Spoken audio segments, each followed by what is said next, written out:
Good morning students. बेटा हमने आरंभ कर रखी है बाल राम कथा और इसमें पिछला अध्याय हमने पढ़ा था अवधपुरी में राम कि राम का जन्म हो गया था, राम लक्ष्मण भरत शत्रुघ्न चारों भाइयों का।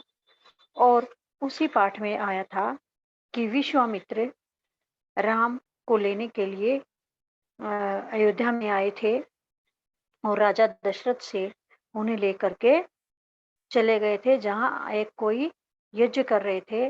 उस यज्ञ में दो राक्षस जो बाधा पैदा कर रहे थे उनको मारने के लिए, तो दशरथ ने अकेले राम को न भेज करके लक्ष्मण को भी साथ भेजा था।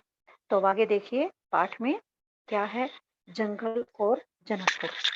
राजमहल से निकलकर महर्षि विश्वामित्र सरयू नदी की ओर बढ़े। दोनों राजकुमार साथ थे। उन्हें नदी पार करनी थी आश्रम पहुंचने के लिए। विश्वामित्र ने अयोध्या के निकट नदी पार नहीं की।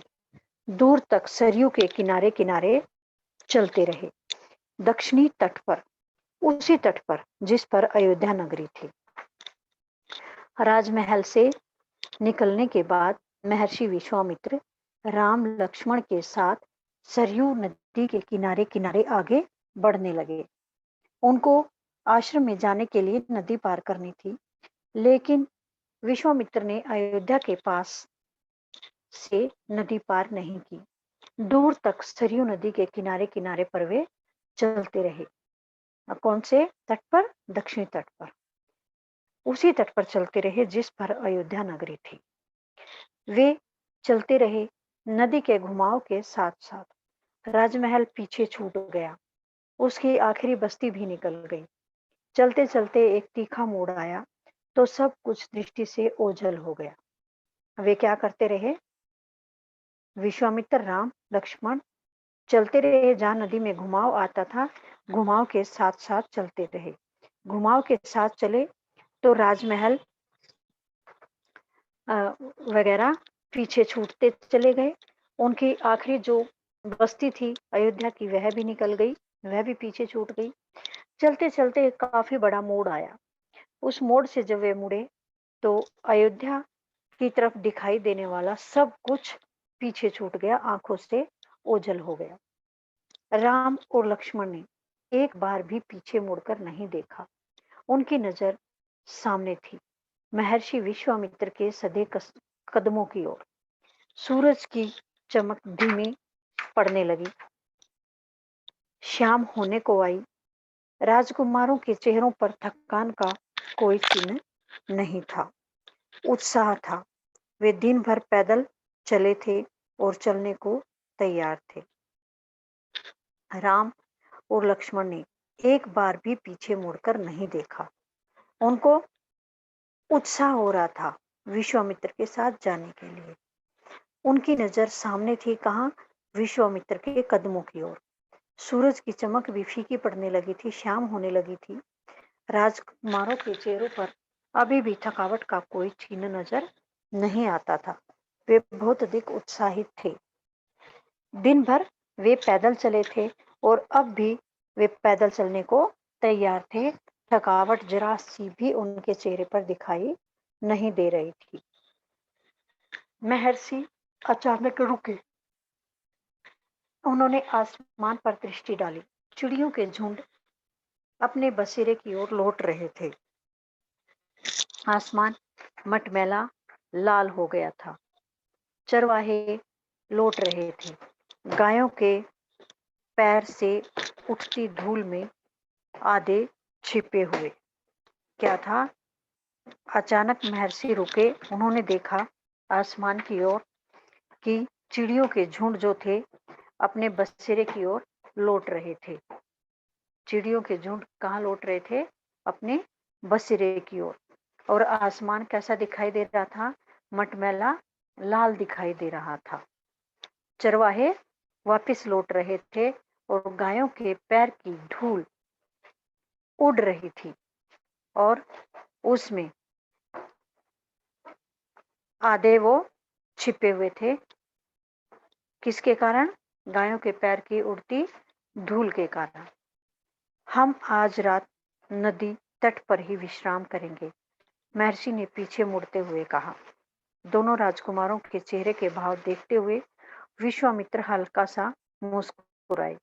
राम के निकट आते हुए उन्होंने कहा, मैं तुम दोनों को कुछ विद्याएं सिखाना चाहता हूँ। इन्हें सीखने के बाद कोई तुम पर प्रहार नहीं कर सकेगा, उस समय भी नहीं जब तुम नींद में रहो। विश्वामित्र ने राम से और लक्ष्मण से कहा कि आज हम इस नदी के तट पर ही विश्राम करेंगे। दोनों राजकुमारों के चेहरे के भाव देखते हुए विश्वामित्र थोड़ा सा मुस्कुराए और राम के निकट आते हुए उन्होंने कहा कि हे राम, मैं तुम दोनों को कुछ विद्याएं भी सिखाना चाहता हूँ। इन्हें सीखने के बाद तुम पर कोई भी प्रहार नहीं कर सकेगा। यदि तुम सो रहे होगे, नींद में होगे, तब भी तुम्हारे ऊपर कोई प्रहार नहीं कर सकेगा। राम और लक्ष्मण नदी में मुंह हाथ धोकर लौटे। महर्षि के निकट आकर बैठे। मैं विश्वामित्र ने दोनों भाइयों को बला अतिबला नाम की विद्याएं सिखाई। रात में वे लोग वहीं सोए, तिनकों और पत्तों का बिस्तर बनाकर। नींद आने तक महर्षि उनसे बात करते रहे। राम और लक्ष्मण नदी में मुंह हाथ धोकर लौटे और महर्षि के निकट आकर बैठ गए।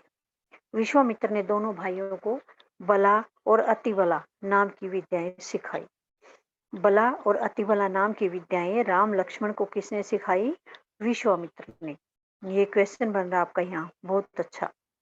रात में वे लोग वहीं पर सो गए। कैसे बिस्तर पर? तिनकों और पत्तों का बिस्तर बनाया। उन्होंने तिनके इकट्ठे किए और पत्ते इकट्ठे किए, उनका बिस्तर बनाया और जब तक नींद नहीं आई महर्षि जी से वे बातें करते रहे। विश्वामित्र जी से वे बातें करते रहे। सुबह हुई, यात्रा फिर शुरू हुई। मार्ग वही था, सरयू नदी के किनारे किनारे। सुबह हो गई और सुबह उन्होंने फिर यात्रा शुरू की। रास्ता भी वही था, कौन सा? सरयू नदी के किनारे किनारे। चलते चलते वे एक ऐसी जगह पहुंचे जहां दो नदियां आपस में मिलती थी। उस संगम की दूसरी नदी गंगा थी। महर्षि अब भी आगे चल रहे थे, लेकिन एक अंतर आ गया था। राम लक्ष्मण अब दूरी बनाकर नहीं चलते थे, महर्षि के ठीक पीछे थे, ताकि उनकी बातें ध्यान से सुन सके। रास्ते में पड़ने वाले आश्रमों के बारे में, वहां के लोगों के बारे में, वृक्षों वनस्पतियों के संबंध में, स्थानीय इतिहास उसमें शामिल होता था। चलते चलते वे कहाँ पहुंचे? जहां दो नदियां आपस में मिल रही थी। उस संगम की दूसरी नदी कौन सी थी? गंगा। सरयू नदी के किनारे चल रहे थे ना, तो उसके साथ कौन सी दूसरी आगे नदी मिल रही थी? गंगा। महर्षि अब भी आगे आगे चल रहे थे, लेकिन एक थोड़ा सा अंतर आ गया था। राम लक्ष्मण अब दूरी बनाकर नहीं चलते थे, महर्षि के ठीक पीछे पीछे चल रहे थे। पहले तो थोड़ा एक कदम का, दो कदम का अंतर बनाकर चल रहे थे लेकिन अब ऐसा नहीं था। राम लक्ष्मण ठीक उनके पीछे पीछे थे। क्यों? क्योंकि वे उनके बात ध्यान से सुनना चाहते थे। रास्ते में पड़ने वाले आश्रमों के बारे में विश्वामित्र उनको बता रहे थे, वहां के लोगों के बारे में, वृक्षों वनस्पतियों स्थानीय इतिहास आदि के बारे में उनको बता रहे थे, और वे इसीलिए विश्वामित्र के ठीक पीछे पीछे चल रहे थे, ताकि उनको ये सारी बातें आराम से सुनाई दे जाएं। आगे की यात्रा कठिन थी, जंगलों से होकर। उससे पहले उन्हें नदी पार करनी थी। रात में ऐसा करना महर्षि विश्वामित्र को उचित नहीं लगा। तीनों लोग वहीं रुक गए। संगम पर बने एक आश्रम में। अगली सुबह उन्होंने नाव से गंगा पार की। क्या हुआ? अब आगे की यात्रा उनके लिए बहुत ही मुश्किल थी। जंगलों से होकर गुजरना था और उससे पहले उनको नदी भी पार करनी थी। लेकिन रात को नदी पार करना महर्षि विश्वामित्र को उचित नहीं लगा। इस करके वे तीनों लोग वहीं रुक गए। कहां पर? संगम पर, जहां दोनों नदियों का संगम हो रहा था, उसके ऊपर बने एक आश्रम में। अगली सुबह उन तीनों ने नाव से गंगा को पार किया। नदी पार जंगल था, बहुत घना जंगल था, दुर्गम था। सूरज की किरणें धरती तक नहीं पहुंचती थी, इतना घना। वह डरावना भी था। हर ओर से झिंगुरों की आवाज, जानवरों की दहाड़, कर्कश ध्वनियां। राम और लक्ष्मण को आश्वस्त करते हुए महर्षि ने कहा, ये जानवर और वनस्पतियां जंगल की शोभा हैं, इनसे कोई डर नहीं है। असली खतरा राक्षसी ताड़का से है, वह यहीं रहती है। तुम्हें वह खतरा हमेशा के लिए मिटा देना है। नदी के पार जंगल था, बहुत घना था, दुर्गम था। सूरज की किरणें धरती तक नहीं पहुंच पा रही थी, इतना घना जंगल था। वह डरावना भी था। हर ओर से झिंगुरों की आवाज सुनाई दे रही थी, जानवरों की दहाड़ सुनाई दे रही थी, कर्कश ध्वनियां सुनाई दे रही थी। राम और लक्ष्मण को आश्वस्त करते हुए महर्षि ने कहा, ये जानवर और वनस्पतियां जंगल की शोभा हैं, इनसे कोई डर नहीं है। असली खतरा तो यहाँ किससे है? ताड़का से है। वह यहीं पर रहती है। तुम्हें वह खतरा हमेशा के लिए मिटा देना है। असली खतरा किससे बताया? राक्षसी से, जिसका नाम था ताड़का। और राम को कहा कि तुम्हें वह खतरा हमेशा के लिए खत्म कर देना है, मिटा देना है। ताड़का के डर से कोई उस वन में नहीं आता था। जो भी आता, ताड़का उसे मार डालती, अचानक आक्रमण कर देती। उसका डर इतना था कि उस सुंदर वन का नाम ताड़का वन पड़ गया था। ताड़का के डर से कोई भी उस वन में नहीं आता था।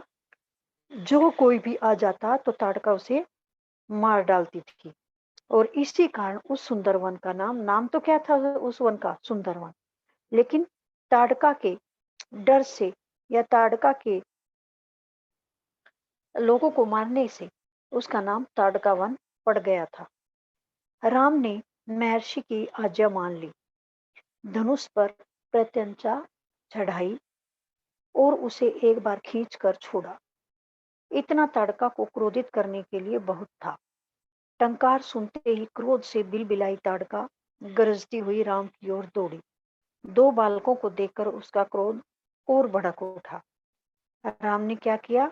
महर्षि की आज्ञा को मान लिया और धनुष पर प्रत्यंचा चढ़ा करके उसे एक बार खींचकर छोड़ दिया। उस टंकार को सुनते ही ताड़का को बहुत अधिक क्रोध आ गया और क्रोध आने के बाद वह बिलबिलाई हुई, गरजती हुई राम की ओर दौड़ी और दोनों बालकों को देखकर उसका क्रोध और भी भड़क गया। जंगल में जैसे तूफान आ गया। विशालकाय पेड़ कांपने लगे, पत्ते टूटकर इधर उधर उड़ने लगे। धूल का घना बादल छा गया, उसमें कुछ दिखाई नहीं पड़ता था। फिर ताड़का ने पत्थर बरसाने शुरू कर दिए। राम ने उस पर बाण चलाए, लक्ष्मण ने भी निशाना साधा। ताड़का बाणों से गिर गई। राम का एक बाण उसके हृदय में लगा, वह गिर पड़ी, फिर नहीं उठ पाई। जंगल में कैसे हो गया? जैसे तूफान आ गया। जब ताड़का गरजती हुई आई, बिलबिलाती हुई आई, तो ऐसे हो गया जैसे जंगल में तूफान आ गया है। बहुत बड़े बड़े जो पेड़ थे वे भी कांपने लगे, विशालकाय पेड़ कांपने लगे, पत्ते टूट करके इधर उधर उड़ने लगे और धूल का बादल सा छा गया, उसमें कुछ दिखाई नहीं दे रहा था। फिर ताड़का ने पत्थर बरसाने शुरू कर दिए। राम ने उस पर बाण चलाए। लक्ष्मण ने भी निशाना साधा। ताड़का बाणों से घिर गई। दोनों भाइयों ने ताड़का पर बहुत से बाण चलाए। ताड़का बाणों से घेर दी और फिर राम का एक बाण ताड़का के हृदय में जाकर लग गया। फिर वह गिर पड़ी और वह कभी भी नहीं उठ पाई, यानी कि वह मर गई। विश्वामित्र बहुत प्रसन्न हुए। विश्वामित्र बहुत प्रसन्न हुए। उन्होंने राम को गले लगा लिया। उन्होंने दोनों राजकुमारों को 100 तरह के नए नए अस्त्र शस्त्र दिए। उनका प्रयोग करने की विधि बताई। उनका महत्व समझाया। जब ताड़का मर गई तो विश्वामित्र बहुत खुश हुए। उन्होंने राम को गले से लगा लिया और दोनों राजकुमारों को 100 प्रकार के नए नए अस्त्र शस्त्र दिए और उनका प्रयोग करने की विधि भी उनको बताई और उनका महत्व भी उन्हें समझाया। महर्षि का आश्रम वहां से अधिक दूर नहीं था, लेकिन अब तक रात हो चली थी। विश्वामित्र ने वह दूरी अगले दिन तय करने का निर्णय लिया। ताड़का मर चुकी थी, उसका भय नहीं था। तीनों ने रात वहीं बिताई, ताड़का वन में, जो अब पूरी तरह भय मुक्त था। महर्षि का आश्रम वहां से अधिक दूरी पर नहीं था। जहां ताड़का को मारा वहां से महर्षि का आश्रम अधिक दूरी पर नहीं था, लेकिन तब तक रात हो गई थी और विश्वामित्र ने वह दूरी फिर अगले दिन तय करने का निर्णय ले लिया था। ताड़का भी मर चुकी थी, उसका भी उन्हें किसी प्रकार का डर नहीं था। तीनों ने वहीं पर रात बिताई। कहां पर? ताड़का वन में। अब वह पूरी तरह से भय से मुक्त थी। अब वे पूरी तरह से आजाद थे, उनको किसी प्रकार का कोई डर नहीं था। सुबह जंगल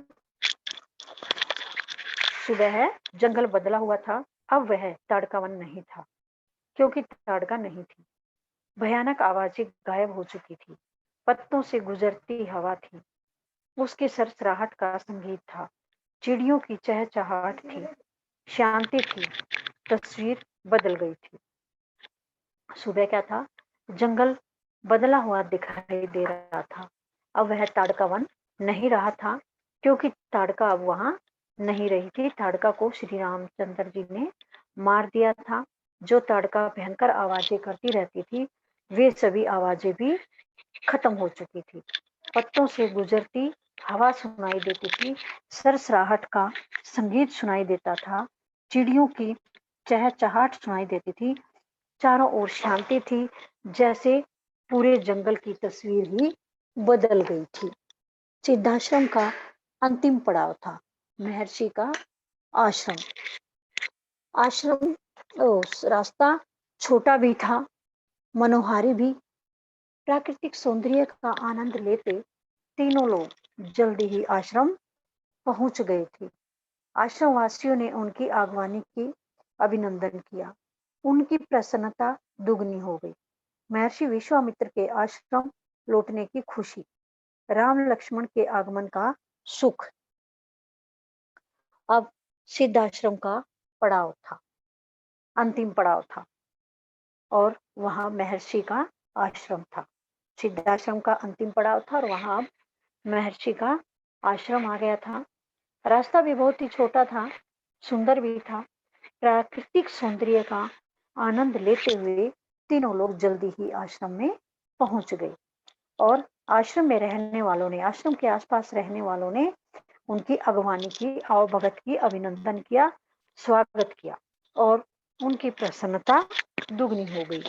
सबकी प्रसन्नता दुगनी हो गई महर्षि विश्वामित्र के आश्रम लौटने की खुशी से, और राम लक्ष्मण के आगमन का सुख भी चारों ओर छा गया आश्रम के आसपास।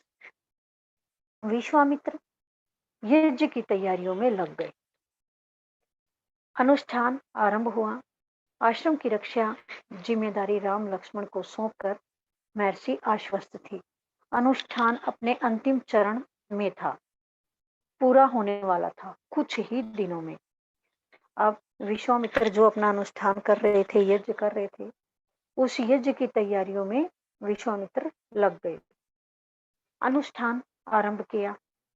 आश्रम की रक्षा की जिम्मेदारी राम लक्ष्मण को सौंप दी और उनको जिम्मेदारी सौंप करके महर्षि आश्वस्त हो गए। अनुष्ठान अपने अंतिम चरण में था, खत्म होने वाला था कुछ ही दिनों। आज इतना ही पढ़ते हैं, बाकी का चैप्टर नेक्स्ट क्लास में पढ़ेंगे। तो अब आप मुझे आपको ये लेसन रीड करना है और इसके क्वेश्चन आंसर बनाने हैं।